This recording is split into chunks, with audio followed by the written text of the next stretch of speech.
Welcome to టీ10. నేను రేవతి. మలయాళ చిత్ర పరిశ్రమలో పనిచేసే మహిళలపై లైంగిక వేధింపులు, క్యాస్టింగ్ కౌచ్ వ్యవహారాలపై జస్టిస్ హేమ కమిటీ ఇచ్చిన నివేదిక దేశవ్యాప్తంగా పెను సంచలనం సృష్టిస్తోంది. ఈ నివేదికను సమర్థిస్తూ పలువురు నటీమణులు సైతం సంచలన ఆరోపణలు చేశారు. అలాగే తమకి జరిగిన చేదు అనుభవాలను సోషల్ మీడియా వేదికగా బహిరంగంగా పంచుకున్నారు. దీంతో మలయాళ దర్శకుడు రంజిత్, నటులు సిద్దికి, బాబురాజ్, జయసూర్య, ముఖేష్, సూరజ్ వెంజురమూడు పాటు association of Malayalam movie arts లోని కొందరు సభ్యులకు లైంగిక ఆరోపణలు వచ్చాయి. ఈ ఆరోపణలు తీవ్ర దుమారం రేపుతున్న తరుణంలో ప్రముఖ నటుడు మోహన్ లాల్ ఓ కీలక నిర్ణయం తీసుకున్నారు. Association of Malayalam movie artist అధ్యక్ష పదవికి రాజీనామా చేశారు. ఆయనతో పాటు 17 మంది సభ్యులు ఉన్న మొత్తం పాలక మండలి పదవుల నుంచి వైదొలిగింది.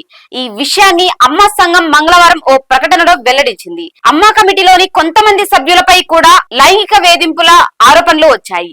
దీంతో నైతిక బాధ్యతగా వీరంతా రాజీనామా చేసినట్లు ఆ ప్రకటనలో పేర్కొన్నారు. మూకుమ్మడి రాజీనామాలతో మలయాళ చిత్ర మండలిని రద్దు చేస్తున్నట్లు తెలిపారు. మాలీవుడ్ లో మహిళలు ఎదుర్కొంటున్న సమస్యలపై అధ్యయనం చేసేందుకు కేరళ ప్రభుత్వం 2019లో జస్టిస్ హేమ నేతృత్వంలోని ఓ కమిటీని ఏర్పాటు చేసింది. ఈ కమిటీ ఇటీవల తమ నివేదిక ఇచ్చింది. ఇదిలా ఉంటే మలయాళ చిత్ర పరిశ్రమలో మాదిరిగానే బెంగాల్ చిత్ర పరిశ్రమలోనూ మహిళలు తీవ్ర లైంగిక వేధింపులు ఎదుర్కొంటున్నారని, ఈ వేధింపుల్లో తాను కూడా బలయ్యానని, దీనిపై కూడా జస్టిస్ హేమ కమిటీ లాంటిది ఏర్పాటు చేయాలని బెంగాల్ ముఖ్యమంత్రి మమతా బెనర్జీని సోషల్ మీడియా వేదికగా ప్రముఖ నటి రీతా భట్టి చక్రవర్తి కోరారు. ఇది ఇవాల్టి న్యూస్. చూస్తూనే ఉండండి టీ10.